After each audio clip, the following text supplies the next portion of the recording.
میں کئی دفعہ کہہ چکا ہوں کہ کام لینے پہ آئے تو میرے جیسے بیکار آدمی سے کام لے لے، یہ اس کی عطا ہے۔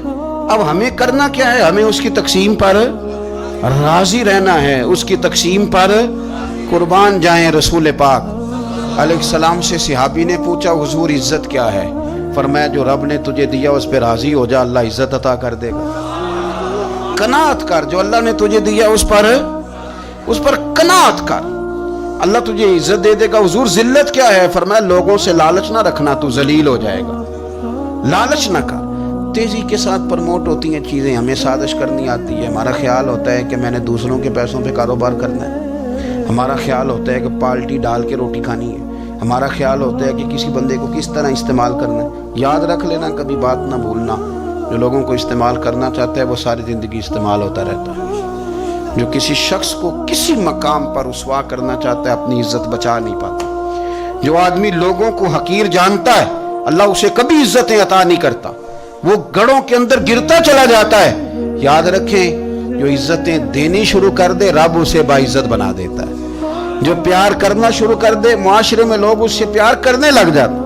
جو کسی دیکھیں اگر ہم وہاں سے مانگے جہاں سے سب کو ملتا ہے تو پھر بندوں پر اتنی نظر رکھنے کی ضرورت باقی رہتی نہیں ہے۔ ادھر دیکھیں رشک کریں گے تو لالچ سے بھی بچیں گے، حسد سے بھی بچیں گے۔ بخاری مسلم میں حدیث ہے، حضرت ابو ہریرہ رضی اللہ تعالیٰ عنہ کہتے ہیں ہم حضور کی بارگاہ میں حاضر تھے تو کچھ غریب لوگ حاضر ہوئے، غربا۔ انہوں نے عرض کی یا رسول اللہ صلی اللہ علیہ وسلم میں گزارش کرنے آئے۔ حضور نے فرمایا کہو۔ یا رسول اللہ امیر تو ہم سے آگے نکل گئے۔ حضور نے فرمایا کس بات میں؟ عرض کی حضور نمازوں میں نہیں ہم گزرنے دیتے، اتنے نفل وہ پڑھتے ہیں اتنے ہم بھی پڑھ لیں گے۔ صحیح بتانا صحیح، آج کل یہ نمازوں کا مقابلہ بھی ہے کہ نفل میں نے زیادہ پڑھنے، عبادت میں نے۔ ہمارے صاحب رحمۃ اللہ علیہ فرمایا کرتے تھے آستانوں پہ گدی نشینوں کا تو رولا ہوتا ہے، اللہ اللہ کرنے کا رولا نہیں ہوتا۔ یہ تو شور ہوتا ہے کہ سجادہ میں ہوں سجادہ، اور سب نے کوئی نہ کوئی کہانی سنائی ہوتی ہے، کہتے نہیں ابا جی مجھے کہہ گئے تھے کان میں، دوسرا کہتا نہیں مجھے لکھ کے دے گئے، تیسرا کہتا تمہیں تو پتہ ہی نہیں، تم تھے ہی نہیں، عمرے پہ تو میرے ساتھ گئے تھے۔ جو میرے ساتھ ان کا معاہدہ ہوا وہ خانہ کعبہ میں ہوا ہے، لہذا میرا پہلا نمبر ہے۔ سب کے پاس کوئی نہ کوئی معاملہ ہوتا ہے، یہ سارے کام کوئی ضروری نہیں۔ ضروری کیا ہے کہ وہ جو کہتے تھے کرو، جس نے سب سے زیادہ کر کے دکھایا ہے وہ زیادہ جانشین ہے۔